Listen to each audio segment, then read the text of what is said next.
Welcome to Comic Station, issue number 32 for August 7, 2013. I am Paul Nisi from FrontTowardsGamer.com. I'm Lito Giovacchini of Unstoppable Force meets the Immovable Object.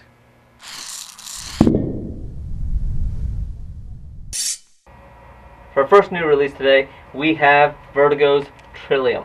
Now this one I did like, but I'm not quite sure if I like it because of the story or the gimmick that it has. Basically, it starts off, if you're reading from this side, it starts off with in 3797, humanity is down to 4,000 people spread across the universe on the outskirts because a sentient virus is hunting them down.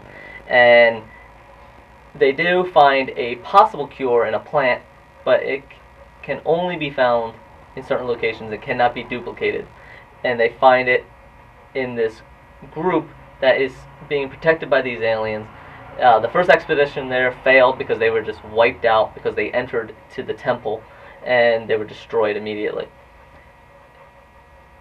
It follows Nika, who is a scientist trying to approach them diplomatically, but she's getting more and more pressure to pick it up the pace. Otherwise, military action is going to be taken. Sort of an Avatar kind of thing. Very much. Yeah. The temple is very Aztec, which you'll find out later actually has a point. Oh, nice. Yeah, it's interesting. The artwork is kind of purposely rough. Okay. The first few scenes are okay, and then it opens up outside of just the block letters. Gotcha. So, yeah. But the gimmick behind this is if you flip it over, you get the story of a William, who is a soldier with obvious PTSD, and he is on an expedition looking for the lost temple of the Incas. When is that? In 1921. Gotcha. So, like, he's way in the past and she's way in the future. Exactly. He's cutting the brush going through. Yeah, he has Doc Savage. He has his expedition forces, and they're all very British, stop for tea and all that. I like that. And he's looking for adventure, but also for kind of redemption, because part of his PTSD is that he's survivor guilt. Yeah. So things come to push and shove. They find a settlement of the natives. A few people are hung up as warning, and one of them is in a strange suit. And the natives come and they kill the expedition forces. He runs, very similar to his PTSD, and he finds the temple. But what happens is that the two stories intersect in the middle. So he finds Nika outside the temple because in her story she had been pushed into the temple basically. Gotcha. Through some weird ritual, and spoilers here. Exactly. And if you look at there, I like the little hints. You can see within the temple on her side there are some conquistador outfits next to skeletons next to some people in spacesuits. And then on his side he had seen like the spacesuit thing in the village. Exactly. Gotcha. So it's an interesting story. I don't know how it's going to play out. Are they going to go back to her world and find a cure for the humans? Because there are only 4,000 of them left in the virus, and or are they going to stay in? What is Trillium? Trillium is the plant. Okay, gotcha. It's the only substance, the only thing that the sentient virus cannot break down. Gotcha. So, because it cannot be broken down, though, they need each plant individual for each human. So they need 4,000 plants for 4,000 humans. So they really need that village to let them take the plant, but they don't. They can't talk to them very well. Okay. So it's an interesting story, but more so I'd like the gimmick where they tie it over into each other. I just don't know how the story is going to go forward. Especially if they decide not to keep the gimmick for the next issue, because once they're together now, it'd be hard to recreate it. Exactly. Yeah. So it's one to check out. It's one maybe to keep on the back burner. Next up is Buck Rogers from HP, which I'm assuming is Hewlett-Packard, because they produce comic books now. Sure. Apparently we're desperate to put out any kind of IP these days, as long as it has brand recognition. Just ask the Lone Ranger. But this one isn't very good either. It's weird all the elements they add to the Buck Rogers character here. Now, I don't know anything about the actual mythos, but I don't think that it involved so much overt communism and post-apocalyptic stuff. As in it, Buck Rogers has been reimagined into a World War I veteran who turns communist after the war, and then gets knocked out and somehow survives 5,000 years unconscious, like he's Ash from the Evil Dead series. Mm-hmm. I don't make that comparison lightly. He wakes up with a giant beard, like Ash did in the alternate ending to Of Your Darkness. And, spoilers, and he awakens to this world in which a lot of bad things went down, and now China runs America, kind of. Like, even though they run it, there's no real civilization in America anymore. It's just a large collection of jetpack bandits who fight amongst each other in gangs. So it's not the sort of home front kind of Red Dawn kind of way of running things. So much of it is we're just told they run things but never see it. Yeah. It's very dystopian, very... Yeah, like, the worst thing about it is just how uninspired it feels. Like, you've seen this story again, like just mentioned, Red Dawn or Homefront, you've seen that kind of story. The only new things they have to it are the jetpacks, which aren't really utilized too well, and the art style, which is really bad. Like, everyone in it dresses in these horrible fashion outfits, like with leopard print jackets and weird bright neon pants and puke green shirts. Don't say horrible. that to Scott. He might have been wearing some of these. Yeah, that's true. I want to be careful with that later. So, yeah. So I don't recommend this one, especially with something like the Killjoys out right now, which is a much better post-apocalyptic similar story. Yeah, Killjoys is a good. Review pending. Yep. Speaking of using IP, this is actually a twist on the IP. Oh, nice. They even go on and say Robin Hood and everything, mention it. This is Lady Rawhide from Dynamite. Basically boils down to a female Zorro. But more acrobatic and less clothing. I do like that in the beginning it sets her up. She is basically, some people call her a vigilante, some people call her a villain, and so forth. Yeah. But the prologue is different. Okay. It actually covers where it sets up the governor. Governor is bad, plain and simple. But also, there are also bandits.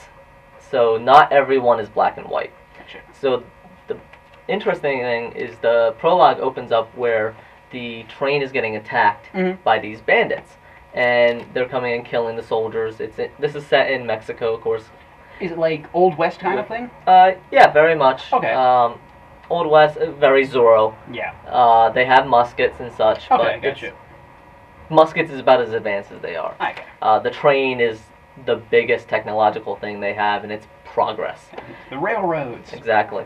So these bandits are attacking the train and everything, and the twist is that these bandits are actually all female sisters, and one of them get injured, and apparently the code within these group of sisters is if one gets injured or is close to dying, leave them behind. And everyone knows this. But she refuses to die and crawls away into the sand. Gotcha. Goes back, and it basically introduces Lady Rawhide.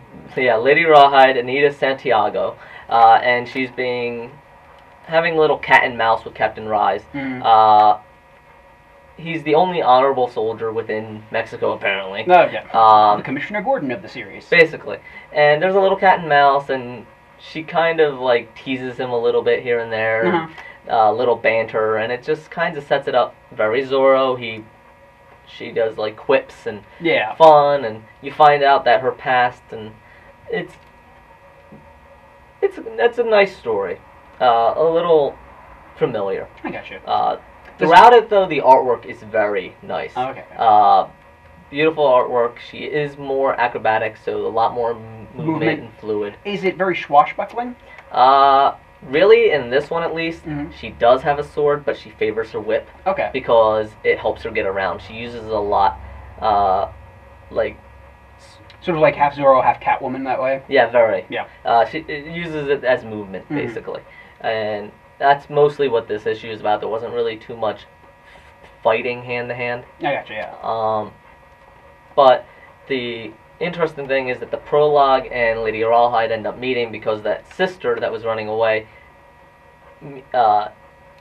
Lady Rawhide finds her, but also finds the troops following her. Gotcha. And that's where it leaves off. That's so a pretty nice place to end it, exciting for the next issue.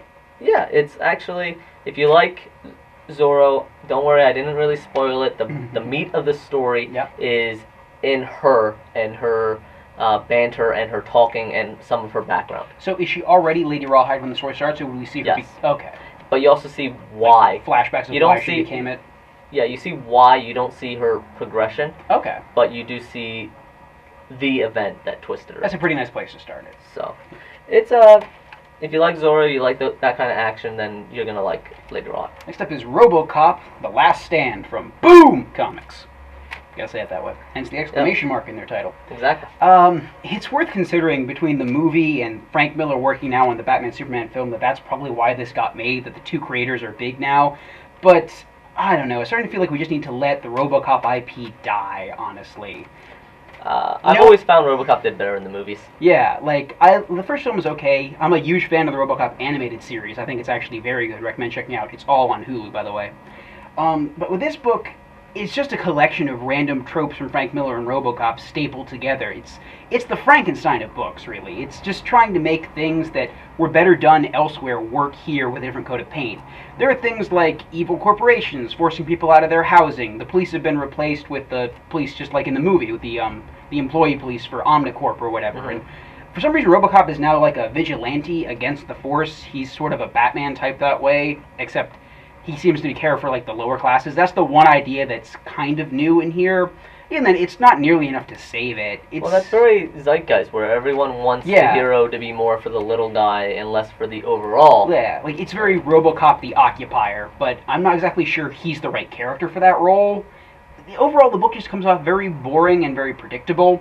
Like, even scenes that should make me want to read it, like where they're trying to demolish a tenement full of people, just aren't very interesting overall. It's all stuff you've seen before. The only good thing about it is that there's some good artwork of Robocop. He looks very, very dark tarnished, very battle damaged, and scarred like he took a lot of punishment, but he can totally keep on coming. That was the good part of it. But otherwise, I'd give it a miss. Alright. And we have 2 reviews. They're not out yet, but we're going to just give you a little overview. Burn the Orphanage is from Image. It's alright. It's sort of in the style of a beat-em-up video game. A lot of 80s references. There's actually a point where it jumps into a 2D side-scrolling view for a few panels, which is really clever. I like that. Yeah. And then Abe Sapien #5 from Dark Horse Comics, continuing Mike Mignola's quest to write all comic books that ever existed.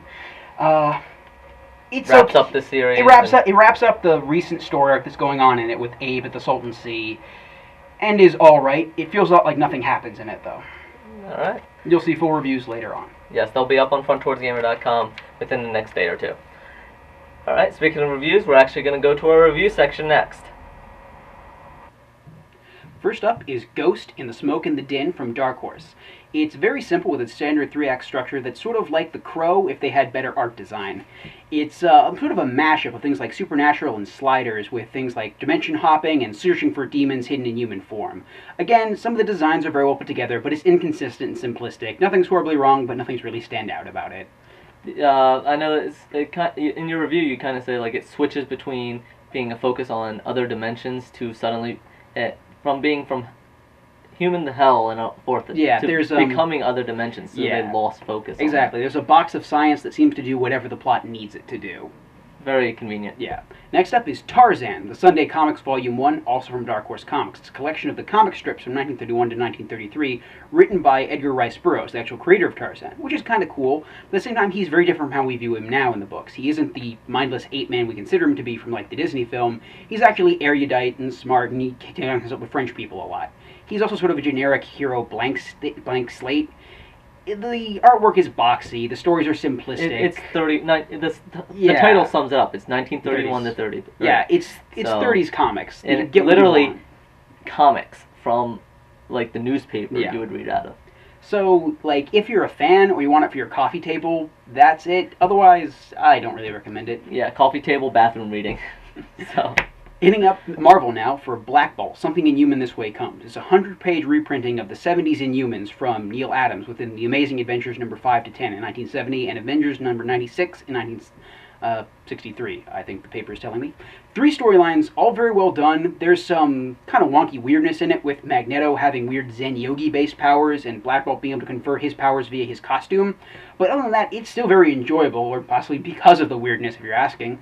We're going to be seeing a lot more of the Inhumans in the years to come, so I recommend picking it up because it's very good and it's great to learn about them. Basically, that's why they're doing it. They're taking classic stories, they're saying, hey, we already have all this material, throw it together into a semblance of a storyline, throw it out there, and start getting Inhumans into the public awareness. It's worth noting that, considering that Marvel plans to use the Inhumans to kind of replace the mutants as a copyright-free thing to put into the films, the two of the stories in here have to do with civil rights movements and actual mutants. Yeah, so they're very interchangeable. Yeah. The last review, and by the way, all these reviews are on fronttwardsgamer.com. If you want to see more details, you want to see the score we give them, we go over the artwork and so forth. See them on fronttwardsgamer.com. Here we're just trying to do a little rundown. People seem to want it to be a little faster and a little overall. The last review we have is from Image Comics, is Sidekick #1. This came out today, and basically it just follows the storyline of Barry, who was Flyboy, sidekick to the Red Cow, and the Red Cow is murdered, and how this affects Barry Flyboy, it basically just ruins his life. He's always seen as the sidekick. He can't get outside of that stereotype, always having to be rescued and and so forth. And very standard for sidekick kind of humor, especially in the older days. But it ruins him. And as a fan of books like Irredeemable and such, I like to see the mentality of superheroes, because superheroes are still human, or at least partially human, depending on their origin story. And I like to see that mentality. I like to see how being a superhero affects them. And this is particularly noteworthy because Straczynski, as the author, there is no real action in here. There's a little bit of action here and there in the beginning with the Red Cow, but most of the story is about Barry and his inner turmoil and the events that brought him to this point where he's a repulsive character morally, but Straczynski still makes him pitiable. Okay. I don't know if likable is the right word. Gotcha. But he is pitiable. Now, I don't know what's going to happen with future issues, if he's going to become likable, but that's where it's going to have to go. I don't know what that reminded me of is one episode of the Tick live-action TV show called Sidekicks Anonymous, which is... Yes, very funny. Love that show. Also on Hulu. You should check it out. Yes. So, I also do have to note that the line artist, Tom Mandrake, and the artist Hi-Fi, I love saying that. They do a really good job of making the images and the artwork atmospheric to the mood that's trying to be set. Bright and colorful like old day comics for Red Cow, and then darker once Barry gets his balls busted, basically. Yeah. So it's really good. It's impressive. Again, it's impressive that there's no real action, but it still feels interesting and like it moves. Yeah, the pacing is actually, that's what's impressive about it, is the pacing still holds up despite that. So check out the full review on fronttwardsgamer.com. I liked it. I think anyone that's a fan of Irredeemable, those kind of storylines, that's sort of a Marvel Man kind of thing. Yeah, DVA or anything where you look at the mentality of people and what can bring them down. That's our reviews for this week. No new really news to go over with. Not really, just a bunch of rumors, so nothing really new in the news section. Yeah, we don't try to report on too much rumor. Do our best. So we're going to end it here. This has been Comic Station issue number 32 for August 7, 2013. I am Paul Nisi from Front Towards Gamer. And I'm Lito Gioacchini of Unstoppable Force Meets the Immovable Object. And we will see you next week.